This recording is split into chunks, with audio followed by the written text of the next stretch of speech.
We're back over at Pellot's shop. We're gonna be doing, what are we doing today? We're changing Nick's rear tire because he needs something less sticky so he can do some drifting. Yeah. 777 Cincos, they're very sticky. Stock 883 doesn't want to break them loose.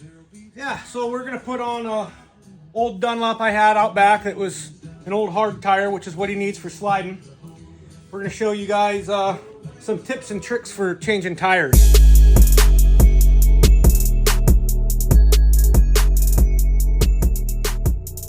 You can see we got the bike on the lift already. Next thing you're gonna need to get your rear tire off is a way to obviously keep the back end in the air. We're gonna use this flat jack.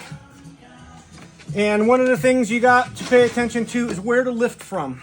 You see, especially on Sportsters, you're kind of limited. There's things that might offset. Get a 2x4, put it on top of our flat jack to come up and make contact with the main part of the frame here. We're gonna have the kickstand down and out of the way. That way we're supported back here. We're not resting on the pipe bracket. It's not all shifty. It'll be nice and solid. And then we'll go into actually getting the wheel off the bike and things that'll make that easier for y'all as well. Cool. Let's do it. One of the things that is going to help you guys a lot, you see how the tire's off the ground and it spins right now? That's where a lot of people are going to try to take their tire off from. What we want to do, we're going to spin this tire and we're going to lower the bike down until it just stops turning. Still got a little weight on it. Could turn it if we put some muscle into it, but we're just right there where it's just on the ground. Got the cotter pin out. We're taking the axle nut off. We're gonna loosen up the chain adjusters or belt adjusters. Keeps tension on your belt, your rear wheel, centers everything. We'll go through that when we put it back together. Cool. So we're not gonna take them all the way off. There's no need to take them all the way off. You can if you want to, but there's no need to. Slide the tire forward. We're just going to keep the chain hung over here on the shock like that, kind of out of our way. Now coming into what I was talking about with your tire just barely touching like this. And I might have to adjust it just a little bit, maybe not, but if you close up here, see how the axle isn't resting in the swing arm, in the dropout there? Yep. We can push it right out. Okay. Slide it right out of here, just by hand. If you have to bang the axle out with a hammer, something is wrong. Every time I see that, I see it all the time. So, and keep in mind, that could be that your anti-seize or your grease or whatever you use on the axle could be old and hard. Yeah. So you might have to. Might be too much pressure, something could be bound. But your axle should come out, hand pressure, very lightly, maybe a small tap sometimes. I've had it happen. Get in the pop. But yeah, hand pressure is all you really need to pull your axle out. Okay. Rolls right out of here. We're gonna take our spacer out. Take our other spacer out on the other side. And we're gonna get the brake caliper off here. There's a tab that it's on. So we're gonna kind of pop it off the tab here. That frees right up. Bring the caliper out here. Be careful not to pinch your brake line. You don't want to break it. Try to roll it up, out. And I like to hang them. That way you're not putting all the weight hanging on your brake line. Yep. Your brake lines are kind of important. Don't break them. A little bit. Yeah. So easy that was to get the wheel out of here. That was like no time at all. The wheel comes right out. We're actually, don't lay it down on your brake rotor. You know, be careful about laying it down on any of that. You don't want to warp your rotor. You don't want to mess up your pulley or your sprocket. Difference between pulleys and sprockets. Pulleys are for belts. Sprockets are for chains. Sprockets are a little more durable. But now we'll go into letting the tire pressure off, breaking the bead, dismounting and mounting the new tire. So give me 25-30 seconds here to pull out the old tire changer and we'll go into it. Next thing we're gonna do is let the air out of the tire. It's handy little valve stem remover. I just used an old valve stem, put a valve stem remover cap on there with some nuts. Several ways to do that. You can buy them. I just did that. We're gonna take the valve stem out. I think I only had like 20 pounds in that. Yeah.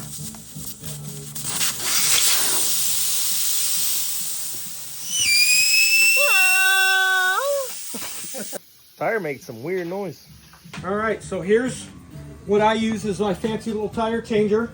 I mainly have this because of the bead breaker. This is just a cheap Harbor Freight tire changer.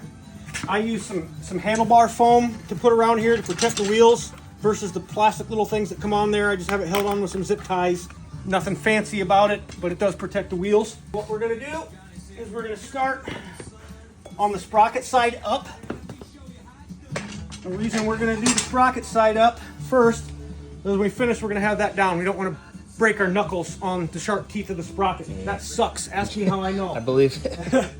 So all we're gonna do is we're gonna set the bead breaker accordingly. Pretty much you just kind of want that to be straight down. I'm gonna use my knee and put pressure over here. Just push down, and then I can pretty much with my hand. Yeah. All the way around. One side bead broke. Easy peasy. Yep, so next thing I'm gonna do before I flip it over, it's my old trusty soap and water. Dawn dish soap, water. Not just a little bit like you put in your dishes, but a lot. You want this to be a slippery mixture. So make sure we're on there. We're on. So, and we're gonna get it down in the bead. Out here does us no good. We want it down in the bead. So we're gonna get it way down in there. Slip it around. The reason I like using soap and water is it doesn't dry up real fast. The soap stays on there, kind of maintains it slippery. Astroglide work? I could. Never tried. But I'll get a hold of Diddy, see if he has any baby oil. well, I mean, he might have a whole stock. So same thing on this side. Pop. Bring it down. Not all tires or beads going to come off. You might have to turn the tire and push down, turn the tire and push down. That's a common thing. So what I'm going to do next is I'm actually going to turn the valve stem towards me. There's a reason for that, and I'll show you guys why when we mount the new tire.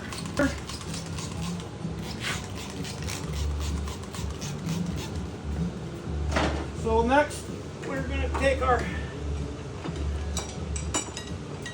real fancy tire levers here.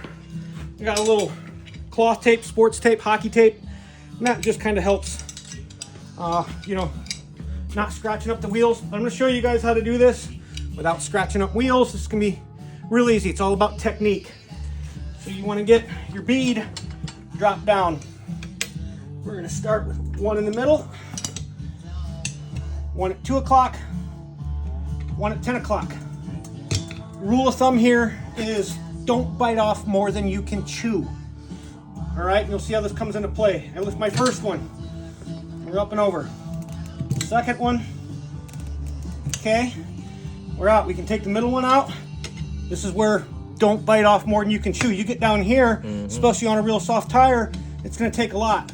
Just a little bit at a time gets it done. A little bit, and I can just use this one lever and work around now.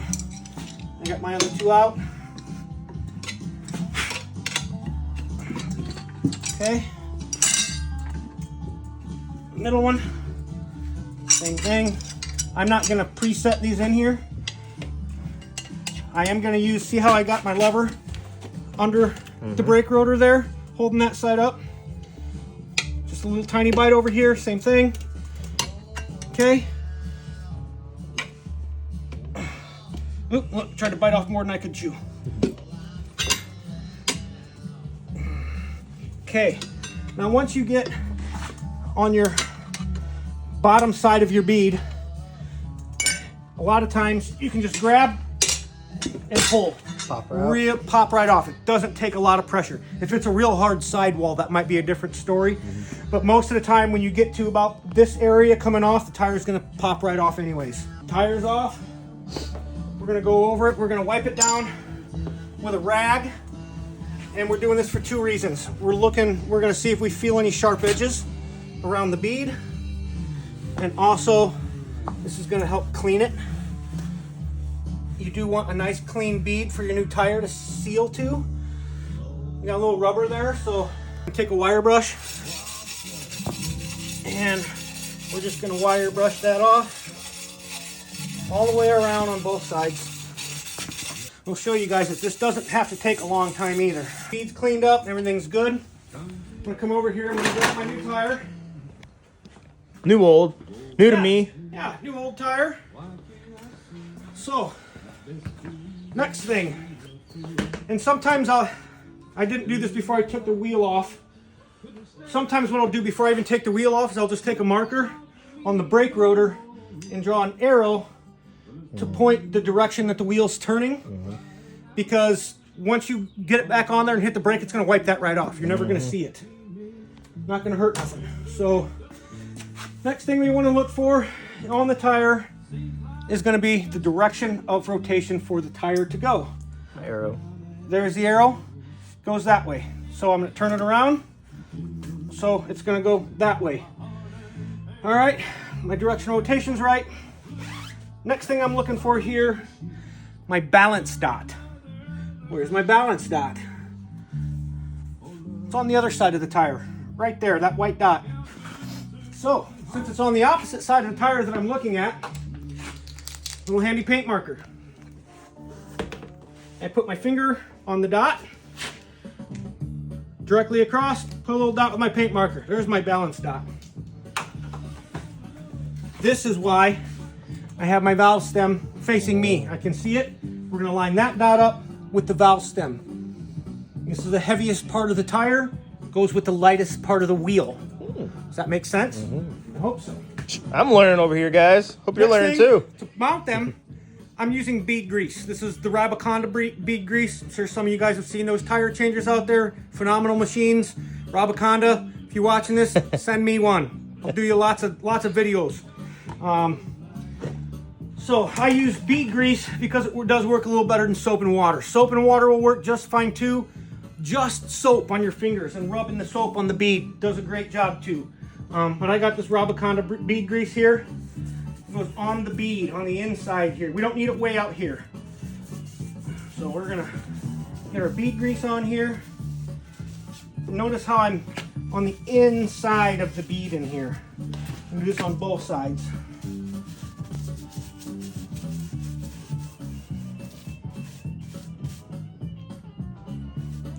Copious amounts of lube is a good term for this. So there we go. We got our bead grease on there. And there's our balance dot. We're going to set it here. And we're going to use a little bit of knee pressure here and just start it on there. All right, we're started on there slightly. Using my big tire lever here. And I'm just going to start taking little bites. And these are hard. This is a hard tire, so I'm going to spoon on a little bit at a time. Not biting off more than I can chew. Oh, and it popped right on there. Now here's where it starts getting difficult.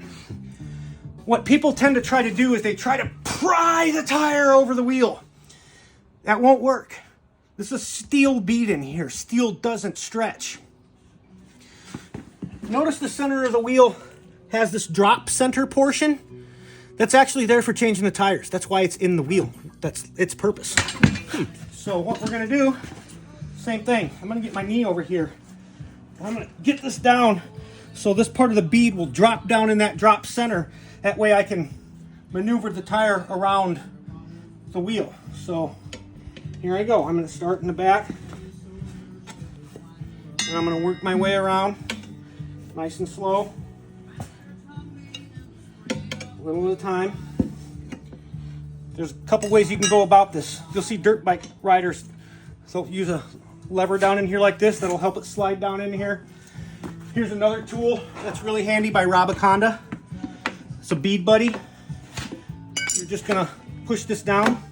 See how it drops down in there? And it's gonna allow the tire to drop down in that drop center as I move this around.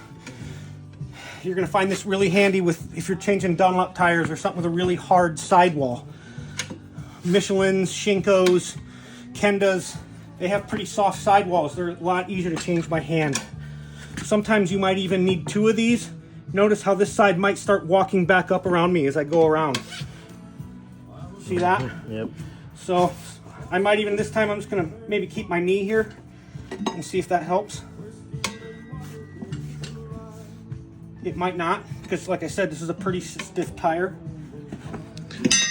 Yeah, I found the hardest one. Well, for what you want it for, yeah, that's going to be really good. You want a slippery tire. So it's fighting me back. So I have 2 of those. I'll come over here, grab my other bead buddy, and I'm just gonna put it right here. And continue spooning on the tire. I might need 2 irons now just to hold that.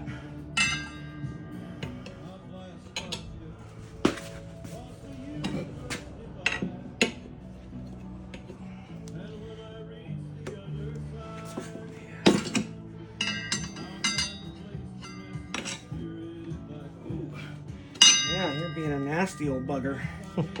It happens. This is yeah. Real life shit. Yep. So, I said earlier, I'm just gonna stick that spoon down in there, just like that. That's gonna hold there.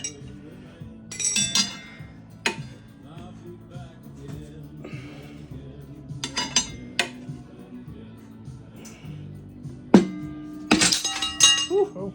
It's a little slippery. Be careful. You don't want to scratch your wheel up, especially got some nice fancy chrome wheels. There she goes. Now we're cooking with gas. Yeah. Little bites.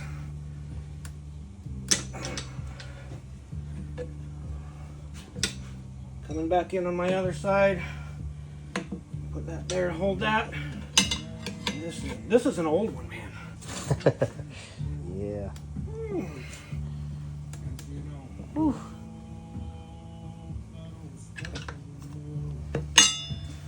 And this might be our very last bite. You see how tires drop down in that center?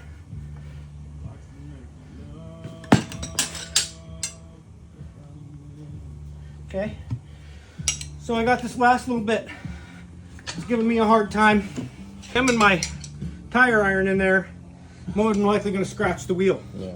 Nick probably doesn't care, but somebody else might. So what I'm going to do, I'm going to rotate this over and just push it on there like so.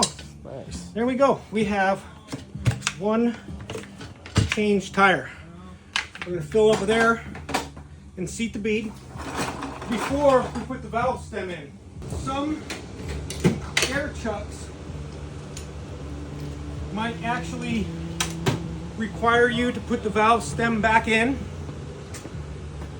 That does happen. Some air chucks don't care. I don't remember if mine do or not. Yeah, see this one? No go. Gotta have the valve stem in. So I'm gonna use this one.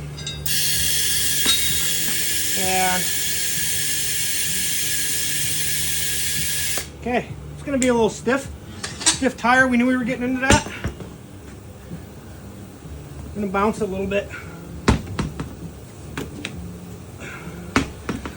What's happening is the bead down there is not sealing enough for the air to catch. So sometimes bounce it a little bit. And yep. Again, these Harley Dunlops, extremely hard sidewalls. I think they're the worst tire for a motorcycle that is ever made. I hate them. Yeah. That's just my opinion. But for what you're wanting to do, it's the best tire ever. You want a tire that has absolutely no grip. Doesn't hook up and slides around. Yep. Harley Davidson Dunlop. Hey. Right. Just had to beat her up a little bit. Yeah. So you guys probably didn't see all of this. Seating the bead was the hardest part of this job. Sorry. It's all good. No. So we'll go into a couple things here why I left the valve stem out to seat the bead. It's because it gets more volume of air in to help seat the bead. In a situation like this with a really hard sidewall, the struggle we had getting the bead to seat, we need that volume of air. That's why people put gas in their tires and light them on fire. I do not recommend that. It works. But yeah, I'm not saying it doesn't work. I'm just saying I don't recommend it. You see guys with those big cheetah blasters and things. But a lot of times, a little patience, a little trying, you'll get it done. What I had to do in this case was I just had to bounce the tire as hard as I could to get the bead to grab on and seal air so it would seat.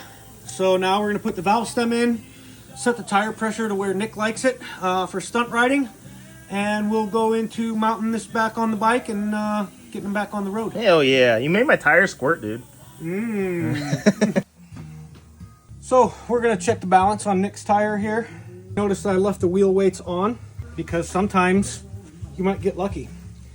I can tell pretty much right away though that it's probably gonna be the heavy spot. For anybody that's like, oh man, I'd rather use a tire machine, this isn't good enough. Well, you ever watch a MotoGP guy balance a tire? This is what they do. If it's good enough for MotoGP, it's good enough for you. I promise. So yeah, we're definitely a lot of weight there. Yep. Old plastic scraper. Peel it right off there. Pretty easy.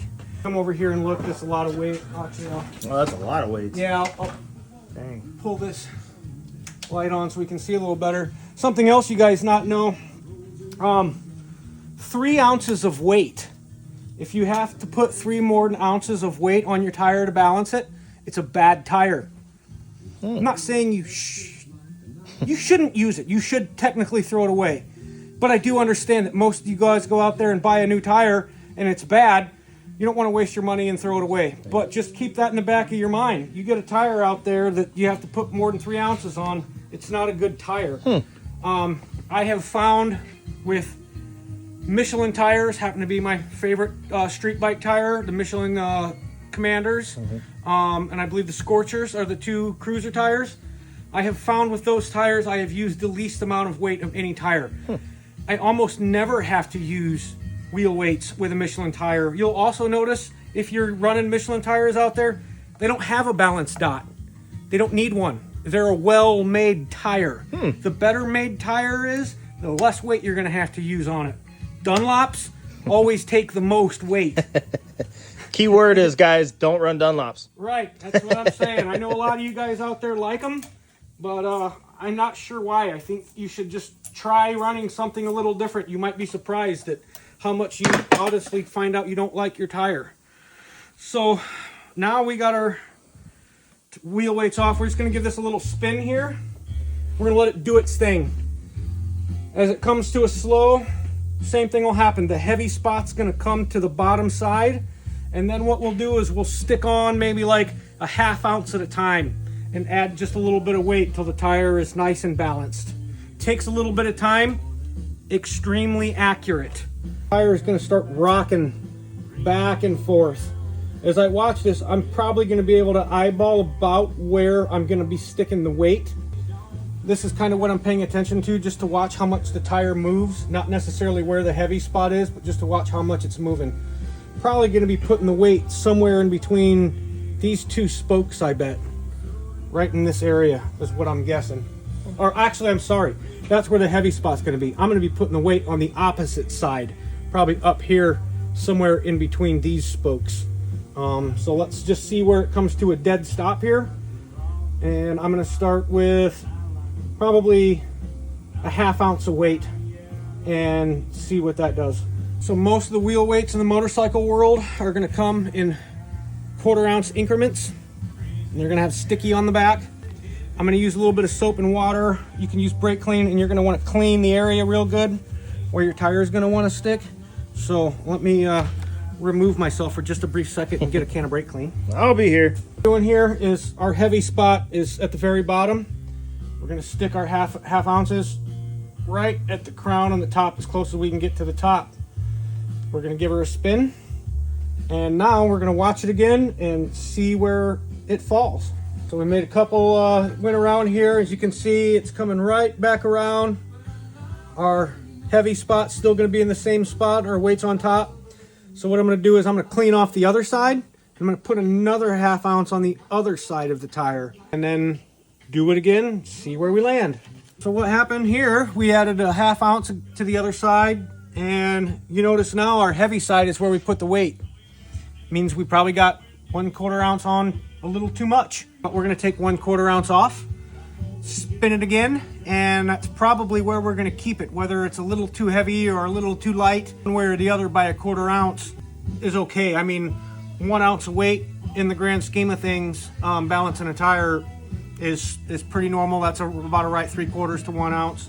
So we'll take off one of those weights, spin her around, and we'll show you guys the final result. So we took off 1/4 ounce, and we're still on the heavy side there, 3/4 of an ounce. We already knew that a 1/2 ounce was still a little too light because our heavy spot would come down and land down there. So we're actually going to run with what we got right there. Nick isn't really looking for a bunch of actual comfort and rideability out of this bike. What do you mean? Yeah, he's stunt riding this thing, you know. He wants this nice hard tire on there so he can do burnouts and slide around and have that kind of fun on it. So he's not really looking that much for it anyways. But a balanced tire does help a little bit with vibration and things like that, which is kind of a concern because he is going to be spinning the heck out of this thing and letting her rip. So, you know, just a little better for him there. So we're going to slap this thing back on the bike and get him out in a parking lot where he can do some drifting, sliding, wheelies, hooligan stuff. Woo! We're back. We're back. Here we are. So kind of the same thing as reverse. Oops, look, I do have it reversed. Haha. It's not a diner. No, not a diner. It's a Sportster. No big twins here. So, same order as reverse pretty much. We're going to go ahead, get our caliper back in here.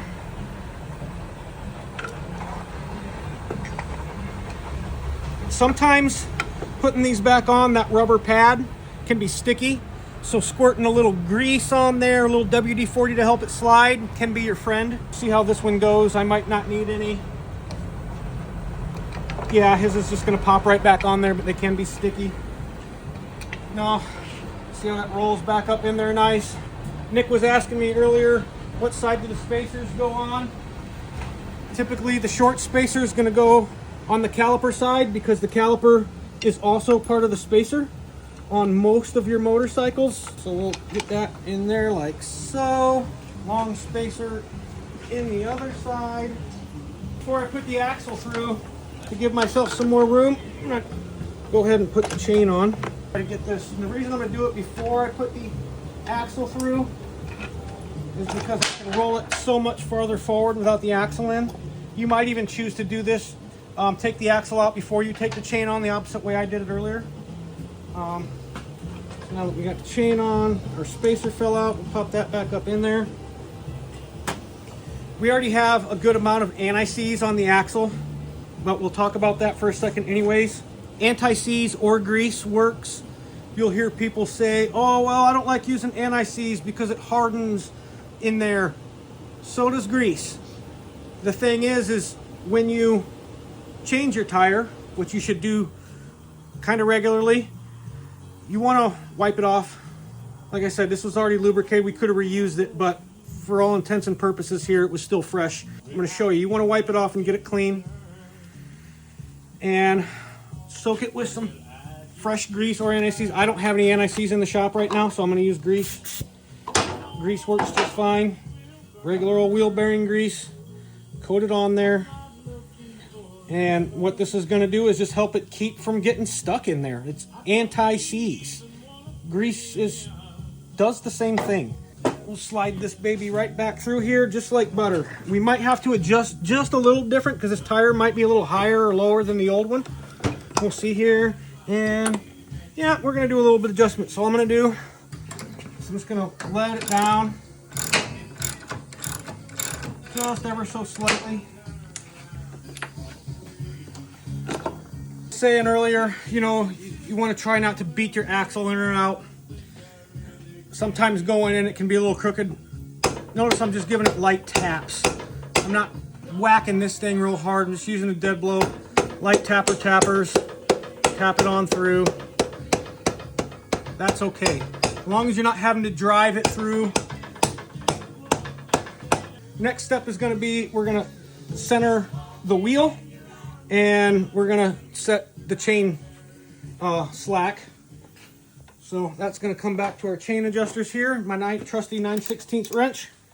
And I'm gonna back that off just a little bit. So there we go. You wanna get your axle adjuster plate back in there centered. Tighten her down. I'm gonna come to the other side real quick. I'm gonna do the same thing. I'm gonna give her tighten down. We're gonna line her up here. Notice I don't even have the nut on yet.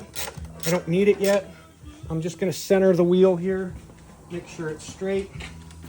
Make sure chain slack is where we want it to be. For chain slack, we're probably looking about a 1/2 inch is probably all we're gonna need. So we're real close now. That's probably it right there. Actually, probably a little too tight. I'm gonna back that off slightly.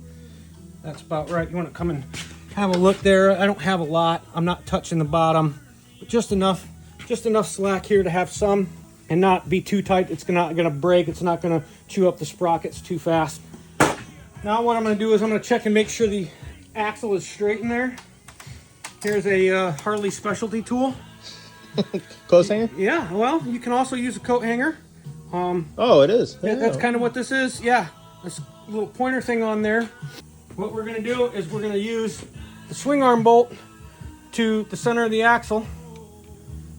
And I'm gonna lock that in there. I'm gonna come to the other side. And I'm gonna actually turn it around because of how tight that swing arm bolt is on there. And I'm gonna kind of have to eyeball this here. Some of your bikes will have a little hole in the swing arm somewhere that you'll use instead of the center of the swing arm. That's literally what the hole, if you see that drilled in your swing arm, that's literally what it's there for. Because not all swing arm bolts are accessible. Just depends on the model. So I'm gonna eyeball this here, and man, I'd say we're actually I think we're dead nuts on there. Axle's straight in there. It's not twisted one way. If it is, when you get on the bike, you'll feel it want to pull one direction or the other. So now I'm going to go ahead. I'm going to toss the axle nut down on there, torque it, new cotter back in, and good to go. Woo! Tire change. Easy peasy lemon squeezy. Yeah. Don't forget your cotter pin, kids.